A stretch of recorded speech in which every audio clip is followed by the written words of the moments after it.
स्वागत है आप सभी का मेरे इस छोटे से चैनल पर, जहां हम बात करते हैं ऐसी मूवीज़ की कहानी के बारे में जो हिंदी में उपलब्ध नहीं है। तो आज हम बात करने वाले हैं साल 2014 में आई एक इरोटिक ड्रामा रोमांस शॉर्ट मूवी सबरोजा के बारे में, जिसकी कहानी आपको बेहद पसंद आएगी। कहानी शुरू होती है जॉर्डी से, जो अपने रूम में लेटा हुआ अपने माता पिता की आवाज़ों पर गौर कर रहा था।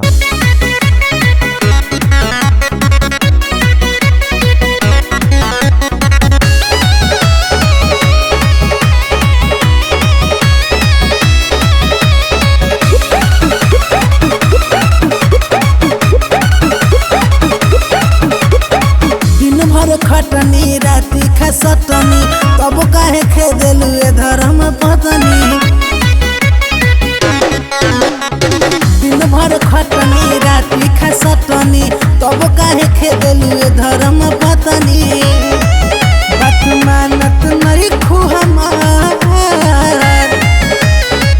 बेरी बेरी धरत बाड़ो गालू उठावा चुमत बाड़ो एने लइका हो गइल कपूर तनी दूरे रही ए सैया कोरी जनी बोल जोर तनी दूरे रही।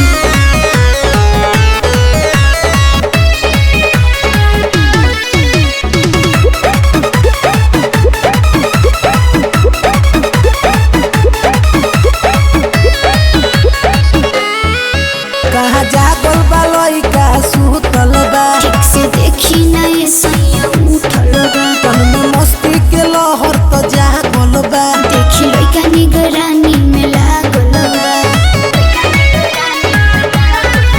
कहाँ जागल बा लइका सुतल बा ठीक से देखी ना ए सैया उठल बा। तन में मस्ती के लहर तो जागल बा। देखी लइका निगरानी में लागल बा। एगो मिलल बहाना तोहार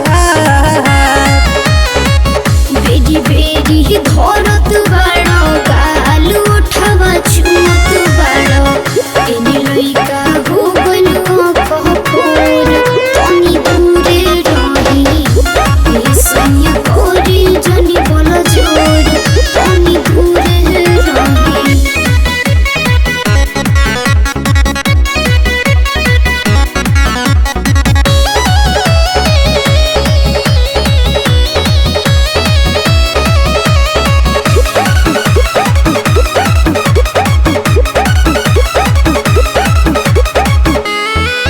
कतल पावेलू दीपक रानी के मन करे बतिया जनानी के आज पाजा में जियरा जुड़ा जाई। सब कोरोना लइका उंघा जाई।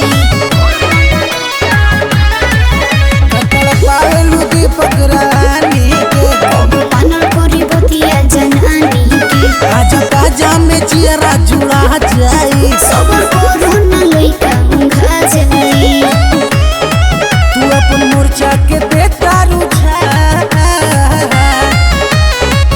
बेरी बेरी धरत बाड़ो गालू उठावा चुमत बाड़ो एने लइका हो गइल कपूर तनी दूरे रही ए सैया कोरी जनी बोल जोर तनी दूरे रही। मगर जॉर्डी के लिए ये सब पहली बार था, तो वो बेचारा शुरू होने से पहले ही खत्म हो जाता है। इस पर कोरी फैसला करती है कि वो जॉर्डी को लिंक का किंग बनाएगी। वो उसे सब कुछ सिखाएगी जिससे उसका टाइमिंग बढ़ जाए। अब उस पल के बाद दोनों बार बार और कई बार इसी काम को करते हैं। और फिर एक दिन जब दोनों कार में मज़े कर रहे थे, तो कोरी जॉर्डी को बीच में ही रोक देती है और उससे पूछती है हम दोनों जो कर रहे हैं वो सही है या गलत। जॉर्डी कहता है तुम फिक्र मत करो, मैं इस बारे में किसी को नहीं बताऊंगा। जिसके बाद दोनों खूब मज़े करते हैं और ऐसे ही कई दिन बीत जाते हैं। अब जॉर्डी बहुत खुश था, क्योंकि एक तो उसका टाइमिंग बढ़ गया था और ऊपर से उसे कोरी के साथ रहना अच्छा लगने लगा था।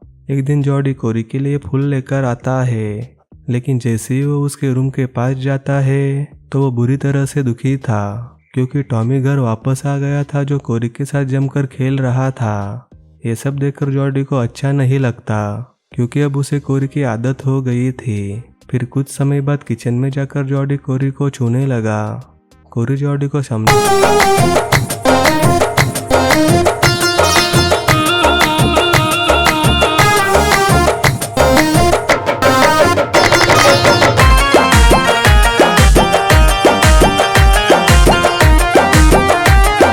दिही मुँह दिखाई आज नथिया ए पिया तो पे घुंघटा उठाई। दिही मुँह दिखाई आज नथिया ए पिया तो पे घुंघटा उठाई। जब देव कान में का झुमका तो सजिया पर ठुमका लगाई। जब देव कान में का झुमका तो सजिया पर ठुमका लगाई।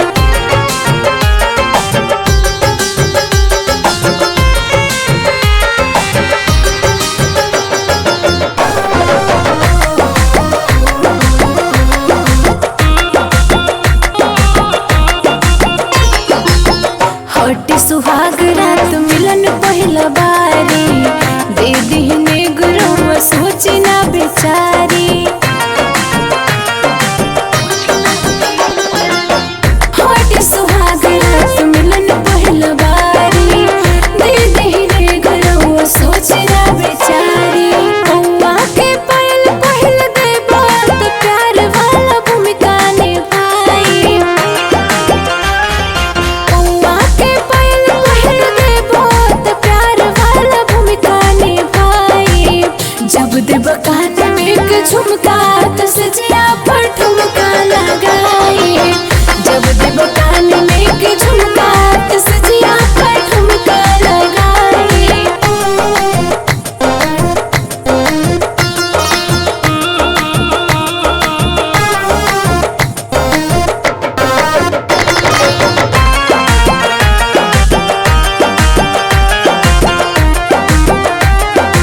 धीरे से सटा दी कि